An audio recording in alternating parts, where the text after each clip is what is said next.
A life expectancy of 30 years sounds brutal.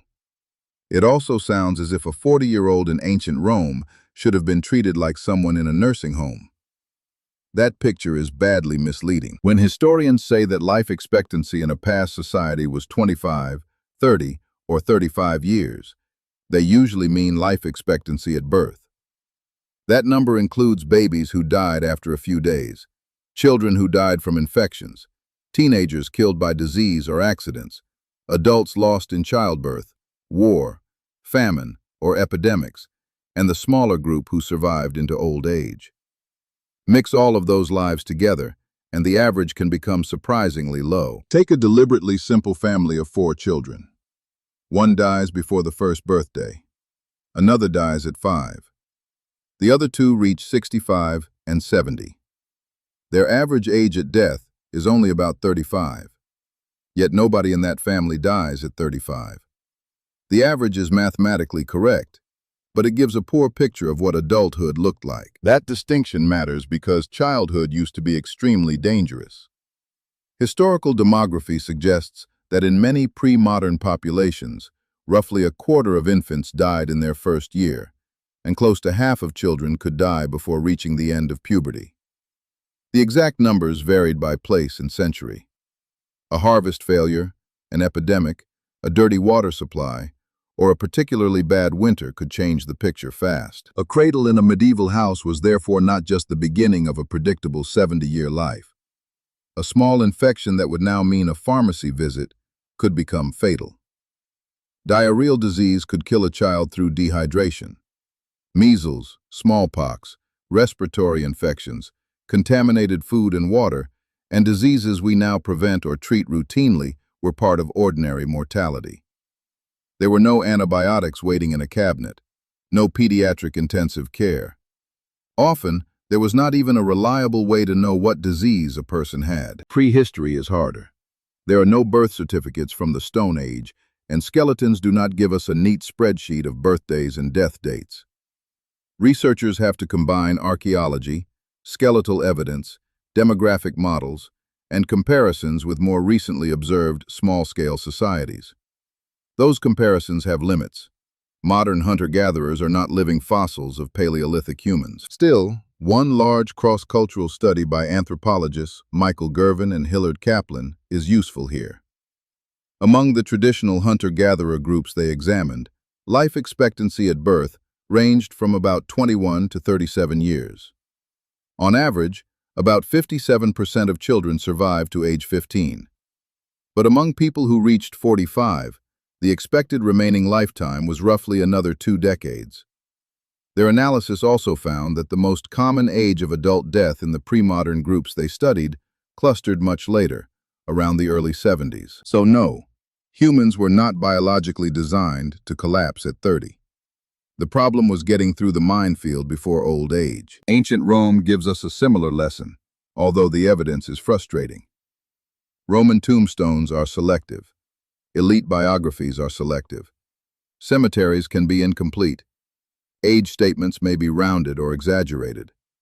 Historians cannot simply count inscriptions and produce a perfect imperial life table. Even with those problems, demographic reconstructions usually place Roman life expectancy at birth somewhere around 20 to 30 years. Evidence from census returns in Roman Egypt has been interpreted as broadly consistent with estimates in the low to mid-20s. That is astonishingly low by modern standards. Now picture a Roman street rather than a single average. There are infants who will not reach their first birthday. There are children who survive them.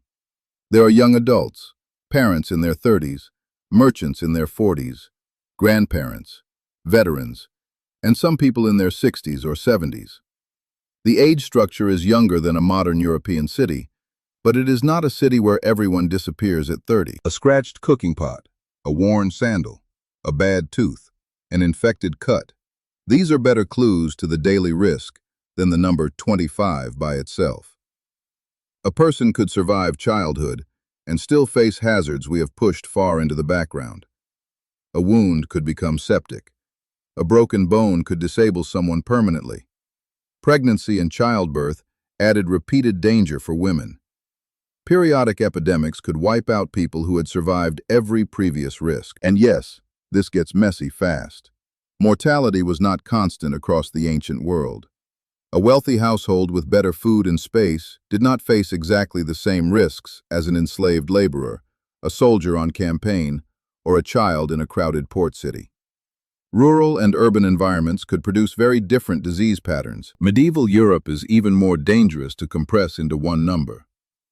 The Middle Ages covers roughly 1,000 years, enormous geographic differences, wars, famines, and shocks like the Black Death.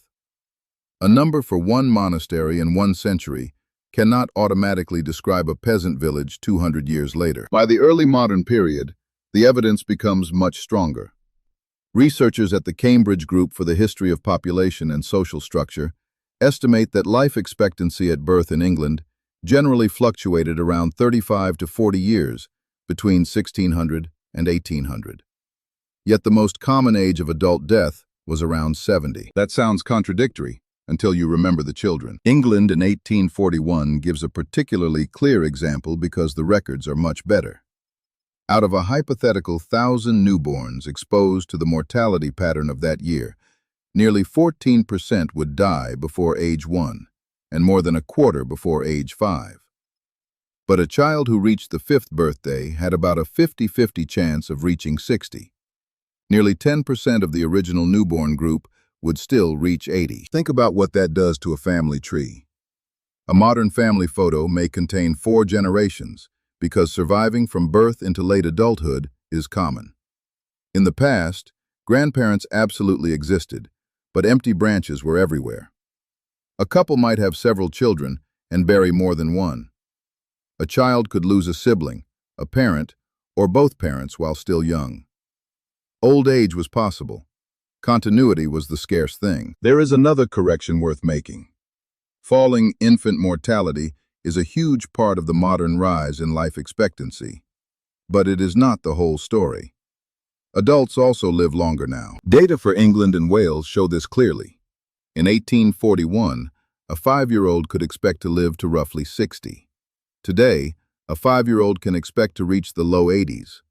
A 50-year-old in the 19th century also had fewer remaining years than a 50-year-old today. Cleaner water, vaccination, safer childbirth, better nutrition, antibiotics, surgery, public health, safer workplaces, and the treatment of cardiovascular disease all changed survival after childhood too. So the popular correction, people always lived to 70. The average was low only because babies died, goes too far in the other direction. Many adults did reach old age, but adult mortality was still much higher than it is now. A 20-year-old in the past had already survived one of the most dangerous parts of life, but there was no guarantee of another 50 or 60 years. A fever at 28 could kill you. So could childbirth at 32, pneumonia at 40, an infected tooth, a farming accident, or an epidemic arriving in town.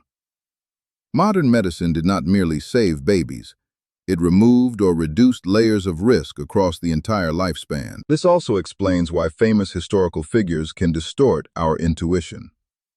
We read about philosophers, kings, senators, artists, abbots, and scholars who reached 60, 70, or more. Those people prove that old age existed, but they do not tell us how common it was.